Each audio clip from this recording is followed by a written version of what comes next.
Hello, my name's Andrew Brooks. Welcome to my YouTube channel.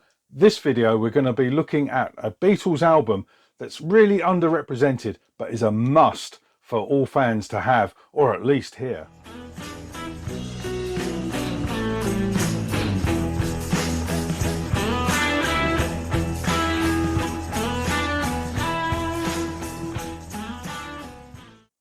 Thank you once again for joining me on my YouTube channel, and as I said in the intro, we're going to be looking at an album, a Beatles album in fact. It's really underrepresented. It doesn't get a lot of press on the internet or on YouTube, but we're going to take a look at it now and why it's super important for Beatles fans to at least hear it, if not own it. It is, of course, the Yellow Submarine Song track album, and here is a vinyl copy here. So we're going to be looking into that, why it's important. But before that, we're going to go back and look at some history of the Yellow Submarine album. It came out in January 1969, and it was the Beatles' 10th album to come out. And it was very similar in ways with the American albums A Hard Day's Night and Help, which had obviously come from their motion pictures, their films, as well as Yellow Submarine. So it was very similar in the way that not only did it have Beatles tracks on it, but it also had sort of like instrumentals that were included in the film. But in the British version, we never got those. So it was only in the American albums that we actually got those sort of instrumentals. So when the film came out and the album was released, there was lots of Beatles music in the film, as you can imagine. But there was only six Beatles songs released on the album. So they were Yellow Submarine, Only a Northern Song, All Together Now, Hey Bulldog, It's All Too Much, and All You Need Is Love. And out of those six, only four were new songs. So two had already come out. They were obviously Yellow Submarine, which came out as a single, #1 single, may I add, in August '66, and was also on the Revolver album. And there was also All You Need Is Love, which came out as a single, and that appeared on the American Magical Mystery Tour album. So two of those songs out of those six had already come out. The other four, two of which, unprecedented, two of which were George tracks. So we had Only a Northern Song and It's All Too Much. So two brand new George tracks on one side of a Beatles album, which is incredible. The other tracks, well, there was All Together Now, which Paul actually described later on as a throwaway song. We had the fantastic Lennon song, which is Hey Bulldog. And for me, I think that is probably my most favourite of all the songs. And fortunately, there are film clips surviving of the recording sessions for Hey Bulldog, and they were then used in the promo film clip for Lady Madonna, but were then sort of put back together to create a film, sort of a promo film for Hey Bulldog. And I'll tell you what, I'll be sticking a link up here. Hopefully I've got it in the right place. I'll be sticking a link up here for you to just click on, and after this video you'll get to watch Hey Bulldog. Now, for me, the original Yellow Submarine album, it doesn't really do justice as a soundtrack for the film, because if you think about it, there was lots of Beatles songs throughout the film, but only to have six represented within the album, you know, it was for me, it doesn't feel complete. And I know the B-side was full of orchestral compositions from George Martin, and yeah, for me though, if I want a Beatles album, I'll buy a Beatles album. If I want to hear George Martin, I'll go and get a George Martin album. So I think personally it was a bit of a cop-out to put the George Martin stuff on a Beatles album. However, we do know the reason why, because obviously this was a contractual obligation film for United Artists. You know, they were meant to make 3 films, and I think they made this one, and it was still unsure whether or not this actually constituted a film, because the Beatles only appeared at the end of it. But anyway, so yeah, so for me, you know, it doesn't really do justice. I'm guessing they didn't want to put too many new songs on the United Artists album, hence the instrumentals that came out on, I know it was an EMI, so they didn't want to give United Artists too much, of the Beatles material. But there you are, it did come out on EMI / Capital / Apple, whatever version you've got. Now, looking at the format, it came out as an LP, as I said, with A side of Beatles songs and the B side of George Martin instrumentals.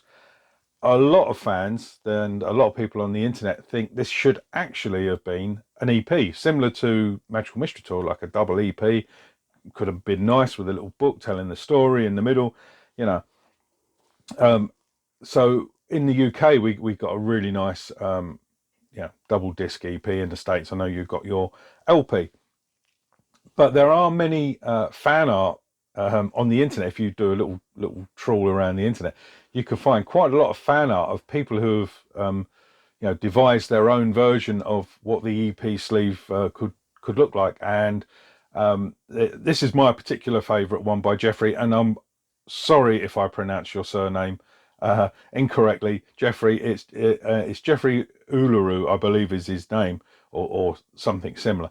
And now we're jumping forward about 30 years to 1999, where the film receives a fantastic restoration in its visuals, and more importantly in the audio, including a fantastic 5.1 surround sound mix. And if you ever get a chance to hear Yellow Submarine in 5.1 surround sound, check it out, because it's certainly worth it, whether you go to a cinema or if you've got a DVD at home and you can just stick it on a surround sound. It is incredible and well worth it. So to tie in with the sort of relaunch of the films and its restoration, we actually got a DVD release of the new version, and here's my copy here. It's got a nice hype sticker promoting the soundtrack album to go with it, and as I said, it's got a fantastic 5.1 surround, plus it's been sort of restored and generally tidied up. Includes a few extras like Mod Odyssey and something else I'll come on to at the end of this video. But yeah, if you can get yourself this and stick it on a surround sound system, you're in for a treat. Obviously we got the DVD, and then on the 13th of September in 1999 we got a CD release, again with a nice hype sticker saying about video and DVD of it being available, plus an LP release as well. Obviously the 90s, LPs were still the thing to have. Streaming hadn't quite come into it yet. So all these things were released in September 1999 to tie in with the new version of Yellow Submarine. So what's so special about this soundtrack album, and why is it a must for fans to have? So here we have it here. This is the CD as I just showed you. Well, I can tell you the reason why. Gone are the George Martin orchestral instrumentals, etc., etc. And in come all but one of the Beatles songs from the film. They decided not to include A Day in the Life. But anyway, as I said, we've now got all but one of the tracks that were in the film, basically. So on this CD, we've got the usual tracks that we had back in '69, plus others. So obviously it starts with Yellow Submarine, goes into Hey Bulldog, then into Eleanor Rigby, Love You Too, All Together Now. Then we've got Lucy in the Sky with Diamonds, Think for Yourself, Sergeant Pepper's Lonely Hearts Club Band, with a little help from my friends, Baby You're a Rich Man, Only a Northern Song, All You Need Is Love, When I'm 64, Nowhere Man, finishing with It's All Too Much. Now that makes a fantastic soundtrack album, in my opinion. And also, as I said, the film had a 5.1 surround sound mix, and all of these tracks are taken from the new mix. So you imagine they're trying to fill a cinema with sound and put things all around you in surround sound. They then put it on the same songs, but on a CD format. So okay, it's in stereo, so it's not in 5.1 surround, but the expanse in between the tracks and the instruments, etc. They really You know, it does make for a fantastic album. It's a much nicer album to listen to. Yeah, it's the album to have, in my opinion. Unfortunately, you know, the '69 one has been relegated, and if ever I do play Yellow Submarine, it's going to be the new 1999 version. Now, you've got to remember, these tracks were remixed from in '99. This predates Peter Jackson's Mal software, so they had to go back to the original master tapes. Peter Cobbin at Abbey Road, he used the original multi-tracks, and he's done a really fantastic job with the material that he had to work with. For example, he's found some sort of missing speech that John had on the title track Yellow Submarine, and that's on there again now for the first time. And other tracks have now had their instruments sort of move centrally or further apart, just to give it a better feel when you actually listen to it. And for me, the standout tracks on this album are Hey Bulldog and It's All Too Much. For me, they are just superb to listen to them, especially in the surround sound in the film, but also on the CD and the vinyl. They just sound absolutely superb. So as I said, it now does feel like a proper soundtrack album. Now, I mentioned the DVD earlier in the video, and I said I'd come back to an important point of it. So here's the DVD, mixed in 5.1 surround, but there is an option in here that enables you to take away any dialogue. So you are left purely with music, including George Martin's score. So all the songs that you hear won't have any speech over them, and they are literally just the songs. So you can sit down. Okay, you've got to have the screen. Well, you don't even have to have the screen on if you've got a surround sound player. Just put the DVD in and just play the music, and it sounds awesome. So yeah, the DVD comes with this option of removing the audio speech, and you are left with just pure music in 5.1 surround. Fantastic. Now, as I said, the record was released on CD and on vinyl. So I might as well show you the vinyl while I've got them out here. So this is the just the regular black vinyl, but more importantly, back in '99, you could actually purchase a fantastic yellow vinyl copy, which is this one here. And as you can see, I mean, isn't that a fantastic record? Just pure yellow Submarine logo, and the Beatles. For me, when I play the record, which is probably my preferred choice out of the CD and the record, I always play this version. It's just great to see it going round on the turntable. So just looking at the cover, here it is here. I've had a few comments from people on Facebook when I showed me playing my yellow vinyl. They're going, yeah, great track, great album, rather. But the cover's a bit boring. I quite like it. It's different to the '60s version. Personally, I quite like it, and it's a gatefold sleeve, so it expands out, and I'll show you on the screen now. So you've got the full Yellow Submarine picture plus the track listing. I personally like it. It looks great when you open it up. On the inside of the gatefold is another brilliant picture. It's sort of like, you know, pictures from within the film, and as you can see, I personally think this is this should have been an inner sleeve maybe of the original one if they were doing inner sleeves back then. But yeah, I like it as a gatefold. I can see all these fantastic images, and it just reminds me of how great the film actually is.